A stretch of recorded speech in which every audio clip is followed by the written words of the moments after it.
This is Dr. Karen, and this is the Are They 18 Yet podcast, where I help parents raise independent, self-sufficient kids without sacrificing their own identity and sense of purpose. I'm here to share practical day-to-day solutions for raising kind, successful, well-adjusted human beings and actionable advice for supporting systemic changes so we can make this world a more inclusive, accepting place now and for future generations.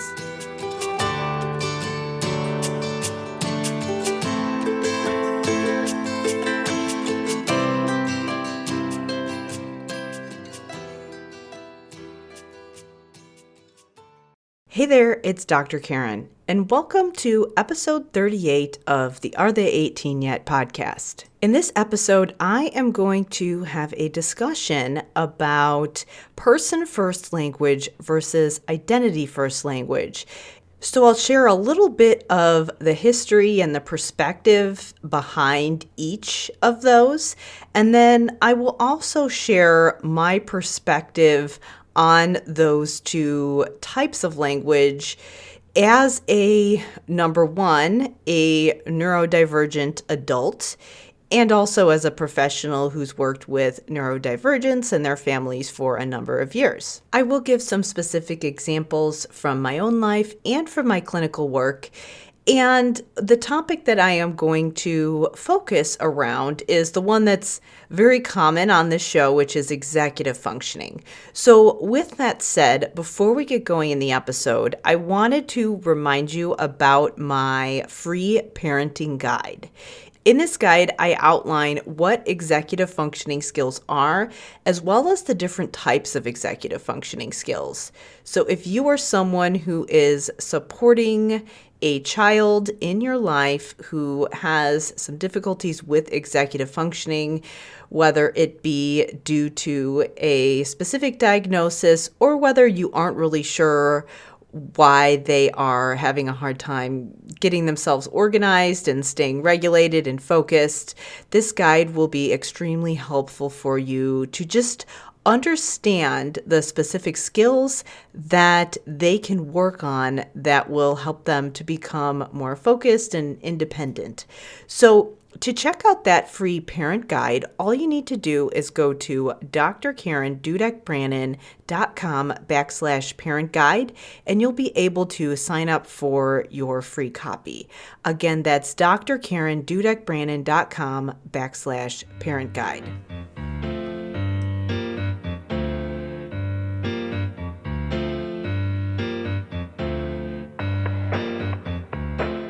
So now let's get into the episode. So let's talk a little bit about what person-first language is and identity-first language and why we're even having this discussion. So back when I went and got my degree back in the late 1990s and early 2000s, in the field of special ed, as well as some of the related clinical fields such as speech pathology and other clinical professions, it was commonly taught that you should use person-first language when referring to someone who has a disability or has some type of medical diagnosis.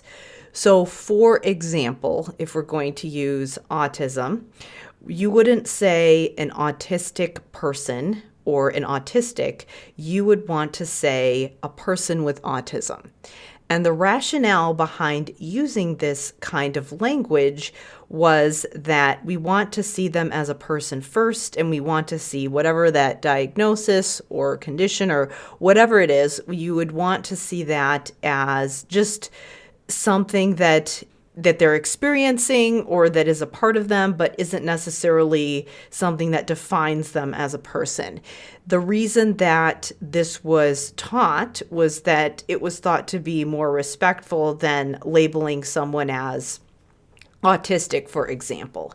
And as I am explaining this, again, remember when I was going through school, this was back in the, again, late 90s, early 2000s. And this is something that was consistent through a lot of the literature. So if you went to some kind of a seminar in special ed, speech pathology, social work, psychology, related fields like that, you would see person first language. If you were looking at peer-reviewed journals, you would also see person first language. So I remember as I was writing papers, sometimes grammatically difficult sometimes to have to remember to use person first language. And so as a result, it was something that was really drilled into my head and it became habitual for me. I'll also share personally that at the time, I did not have any specific diagnoses myself. And so as a result, I didn't necessarily have the perspective just personally that I do now. That has since changed, and I'll get into that in a little bit. So that's just something to note. As I was going through my schooling, I wasn't necessarily thinking of it from a personal perspective. What I wanted to do now was just share a little bit of the research that went behind the philosophy behind person first language and why people thought that using Identityfirst, so saying, for example, a dyslexic person or an autistic person. I want to explain a little bit of the research that went behind why people went away from that. As I explain this, keep in mind that I'm just explaining the history at this point and explaining the thought process and the theory behind this. I'm not necessarily agreeing with this. So again, just keep that in mind as I'm explaining. I'm just putting all the information out there, and I will share my personal thoughts on this at the end. As we think about the rationale behind person first language, I wanted to talk about labeling theory and the concept of a self-fulfilling prophecy. So the self-fulfilling prophecy, or that term, was coined by someone named Robert K. Merton back in 1948. And basically what a self-fulfilling prophecy is a false understanding of a certain situation. And that false understanding causes a new behavior, which makes the original false understanding true. So, for example, if someone were to label themselves as lazy and they take on that identity, then what happens is that as they assume that identity, they start to engage in actions that are consistent with it, and as a result, make it true. I use this example specifically because this is a common identity that people tend to assume if they're treated in a certain way. For example, if they're punished because they don't have a certain skill and they can't complete a certain task, and they're essentially being punished because of something that they haven't learned to do, then they can assume the identity of, oh, I'm just a lazy person, I'm not motivated, and then over time, they become someone who does come across as lazy and not motivated. And that is a shame because in many cases, it's not necessarily true. And I use this example again because sometimes when people have a diagnosis, if they are neurodivergent, then people misunderstand why they do or don't do a certain thing. And then as a result of the way that they treat that person, it can really affect their self-esteem. So if a child is punished because they're not sitting in their seat in school, for example, because they have a hard time sitting still and they need to move, and they are labeled as a bad kid or someone who misbehaves or someone who's defiant, well, then they can start to engage in certain behaviors that come across as defiant because they've been treated that way. So I wanted to make the distinction here that all of these labels that I'm talking about right now don't necessarily have to go along with a certain diagnosis. So for example, a lot of times people, if they have a diagnosis of ADHD, for example, they might start to assume some of those things about themselves. lazy, defiant, misbehaving, all of those things. And sometimes people will put those two things together, even though that isn't necessarily accurate. One of the perspectives behind the whole person first movement is that if you allow someone to make their disability part of their identity, that they will somehow have some kind of a negative self-fulfilling prophecy. So, for example, if you tell someone that they have ADHD, then they are going to just believe that they're not able to attend and focus and get things done, and they're going to be lazy and defiant and all of those things. That is one extreme assumption that some people have thought in the past when it comes to the case for person first language. Now, the problem with that assumption is that if you give someone a diagnosis, for example, and you assume that there is going to be some kind of a negative impact on them, some kind of a negative self-fulfilling prophecy, you're assuming that they think that that diagnosis is something bad. So for that example, if I'm concerned that telling someone that they have ADHD and allowing that to be part of their identity, if I'm assuming that it's going to be negative, it means that I'm making a lot of assumptions there about what they think that means. So does having ADHD mean that you're inattentive and lazy? And does it mean that you're going to become more inattentive and, engage in some behaviors that we think are negative just because you have that identity? Well, not necessarily, because it depends what you think that label means. So while the premise behind Person First was that we want this to be empowering to the individual, it really kind of depends what they think that identity means and what they think that label means. I know that some people who have shared specific concerns with me have been concerned, like saying things like, oh, I don't want my child to be labeled. I don't want there to be negative stigma about some kind of diagnosis. So some people might go to the extreme of not telling their child that they have some kind of a diagnosis. And everybody who is in favor or who likes person first language doesn't necessarily think to that extreme, but that is something that has come up. The main thing to take away here is that the rationale behind this type of language. So again, saying something like a person with autism instead of an autistic person, or a person with dyslexia instead of a dyslexic person.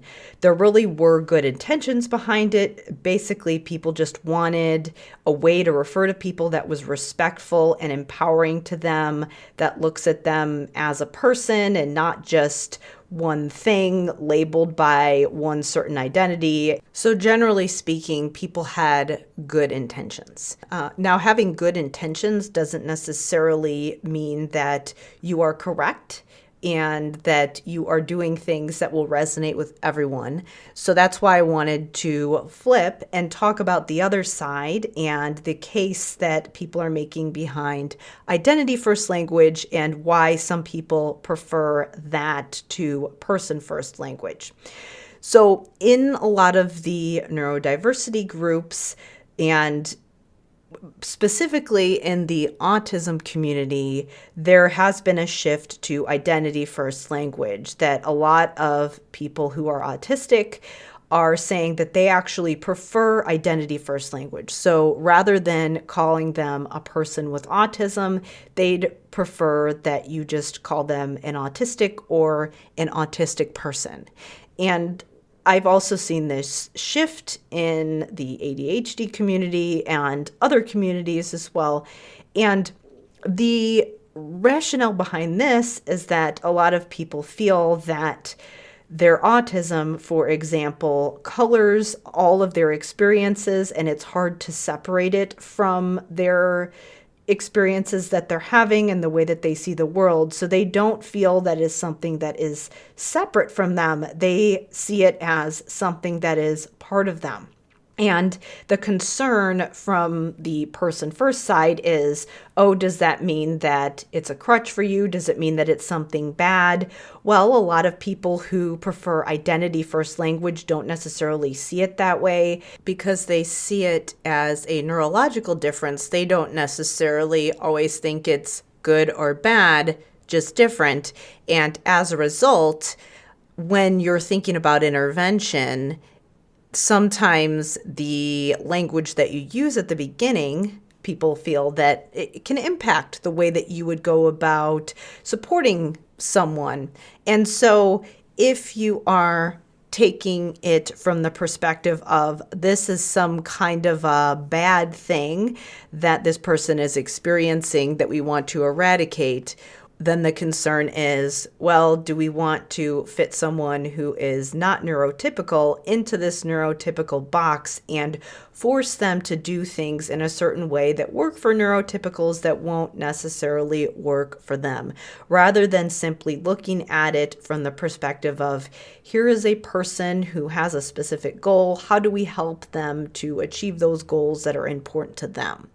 Other concerns are that when you use person first language, you're somehow implying that there is this one part of them or this thing that makes them somehow broken that you are trying to fix.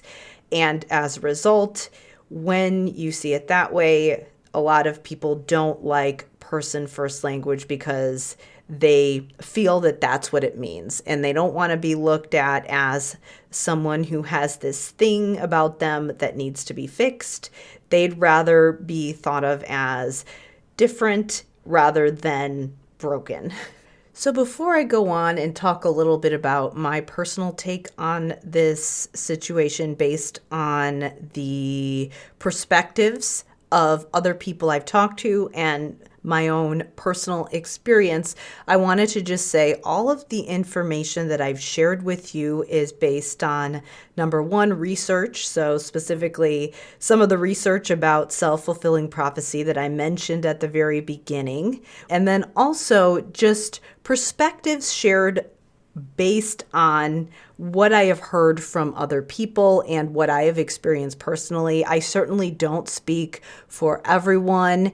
And so just know that if you talk to someone else about this, and if you talk to someone about what their preference is regarding person first versus identity first, whether they are a clinician and they have clinical experience, or whether they have personal experience with it, or both, just know that you're going to get some different opinions. And I have certainly not explained all the different perspectives in this episode, but I wanted to just give you a little bit of a synopsis based on what has been shared with me and based on what I've experienced personally.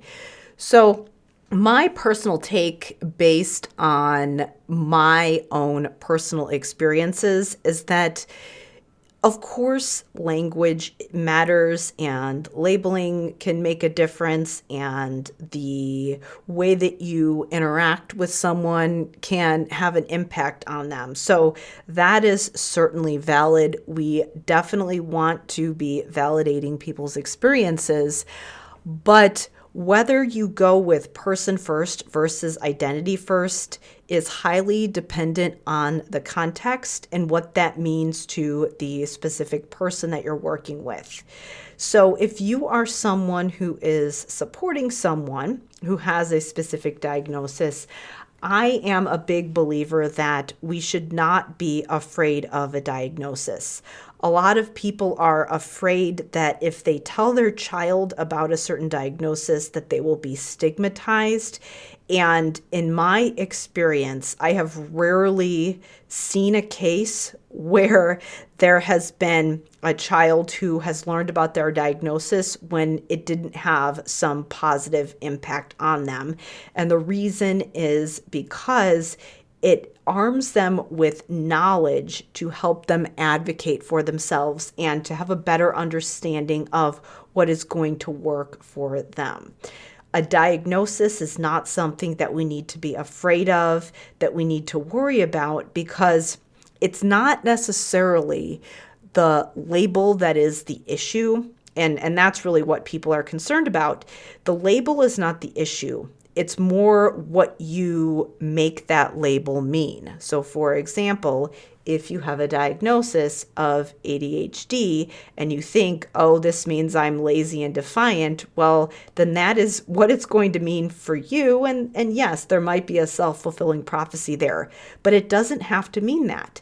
It could simply mean, okay, well, that means that I have this neurological difference that makes certain situations harder for me compared to other people because I'm wired differently than others. So that means that I might have to modify my environment in a certain way, and I might want to advocate for myself in this way. In a way, we can look at it as a roadmap that helps people to advocate for themselves and to set boundaries. So we certainly don't have to be afraid of a diagnosis. So I wanted to say that we don't necessarily want to withhold that information from kids because it doesn't give them an accurate understanding of their own needs. It doesn't have to be a crutch. It can be simply something that they use in order to understand how to help themselves be successful. So I wanted to say that first and foremost. However, that doesn't necessarily answer the question of, is person first better? Is identity first better? And my thoughts on that are that I would err towards giving people a way to critically think and make decisions rather than tell them the answer. So for example, rather than telling someone what they should and shouldn't do, or rather than telling someone the language they should or shouldn't use to refer to themselves, whether they want to use person first or identity first, I would focus more on giving them a strategy for thinking through what that means to them and figuring out which one is going to be the most empowering for them. Because there really isn't a consensus. A lot of people will say that there is, but when you actually talk to people, there's kind of a mix. Some people strongly prefer identity first. Some people still prefer person first. And some say, you know what, I go back and forth between the two based on the context and the situation. And some people just always feel like they're fluid between the two. I would say that I am somebody who is fluid between the two for myself personally. I have been diagnosed with inattention, and I don't refer to myself as an ADHDer because that doesn't resonate with me personally, but I know some people who do prefer identity first language within that particular context. So for myself, I kind of move between the two because I don't think that one always fits the situation, but I know other people feel differently. So I certainly don't speak for everyone. And I don't think it's my job to tell other people how they should refer to themselves. However, if I was working with someone clinically, what I'd want to get to the bottom of is, what does that mean to you? So whether somebody uses person first or identity first, I'd rather get to the root of what they really think about themselves and what does that mean to you with regards to the way that you live your life and what you think you can do. Because one person could use identity first language and they could have a really empowering view of the world. They could be responsible for themselves and believe in themselves and believe that they're able to advocate for themselves and set up their situations so that they can achieve the goals that they want to do. If that is working for them and they're happy and successful and they are being responsible for their actions, then I don't see that there is a problem there. However, if they are using identity first language and they think that that identity means that they're incapable of doing certain things that are important to them, I don't know that I'd necessarily tell them that the use of language to refer to themselves is the problem. I would dig more into the meaning behind it and work on shifting some of their beliefs about themselves as far as the qualities associated with that identity. And if they chose in that process to change the way to refer to themselves, that would be fine. But if not, that would be fine as well. Same with person first. So if someone comes in and they're saying, I'm not an autistic person, I'm a person with autism, and they look at it as, this is this terrible thing about me that I want to eradicate completely, well, that's probably not a very empowering way of looking at things. And so I would focus more on, okay, what are some specific things that you want to work on? What are some things that are important to you? Would you want to build relationships with people? What are some ways that we can start working on doing that? And if throughout the journey of self-exploration, if they decide, what, person first language doesn't work for me anymore. I'm an autistic person. I want to embrace that. And that feels empowering to me, then great. So I would rather focus on the meaning behind the language rather than the language itself, and allow people to figure out what works for them. Because as I said before, it's not up to me to decide how people want to identify. But if I were a clinician in that particular instance supporting them, I would care more about how they are using that description and how that affects their identity and what they think that means as far as their ability to do things in their lives. So that is how I would approach it. And I would let them choose which one resonates with them, whether they want to pick one or the other, or whether they want to be more fluid between the two. That is how I would personally handle it. And that is how I've personally handled it myself. I don't think that this is something that should come from the outside being imposed on someone else. I think it's more of something that we as caregivers, as clinicians, as parents, or whatever your role is, I think that our role is more of a teach them to fish rather than give them the fish. If we're telling someone you should refer to yourself as a person with autism, or you should refer to yourself as an autistic person, and this is better, well, that's just telling them the answer. That's not facilitating the process of them coming up with the answer themselves. Now, it would be perfectly acceptable in any instance, whether it be the language they use or whether it be some other situation that they are working through where they want to figure out what action should I take in this situation. I am definitely a proponent of using different cognitive strategies, such as the pros and the cons of doing one thing versus the other, and then letting them build evidence for one side versus the other side. That's great. Again, that is a critical thinking skill that is going to serve them. And so I would definitely be in support of something like that, and supporting them along the way and maybe modeling the way that you might think through a situation, but not necessarily just telling them, okay, this is the answer. Again, it's about the process and the strategy rather than just giving them the answers. And of course, the parent, the caregiver, the clinician, the person supporting them, the adult in their life who is helping them through, their role would be more of a model, a coach, a facilitator to help them through that process so that they're eventually able to be more and more independent over time.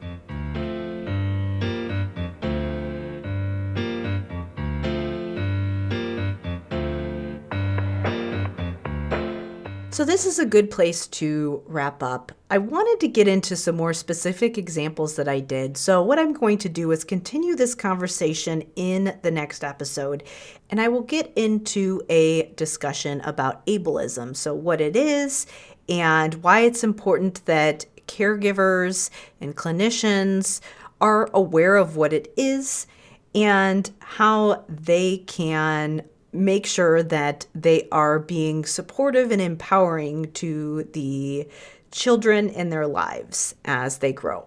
So We'll get into that discussion in the next episode. For now, we will wrap up.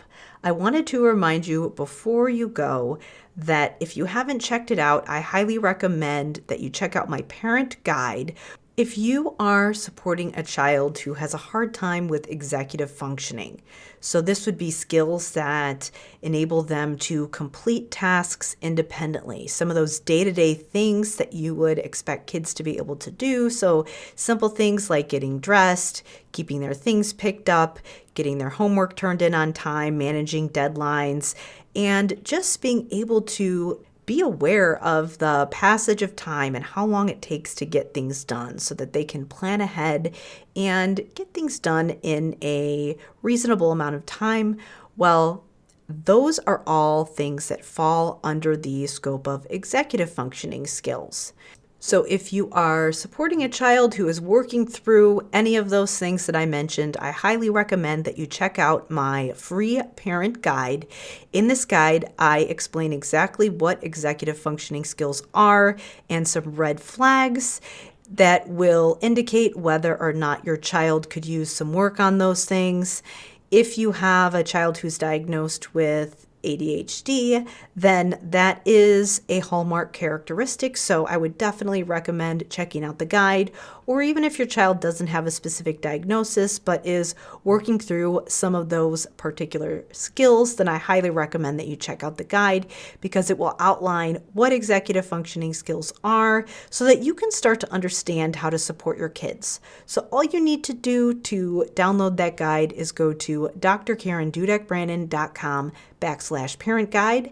Again, that's drkarendudek-brannan.com/parent guide. Before we wrap up, I wanted to remind you that it is super helpful to us in getting this information into the ears of people who need it if you rate and review our podcast on Apple or Spotify or wherever you listen to your podcasts. And also feel free to share this episode with your friends or colleagues if you think they would find it helpful. We would really appreciate that. So for now, we will wrap up. But I will see you in episode 39. Thank you so much for listening.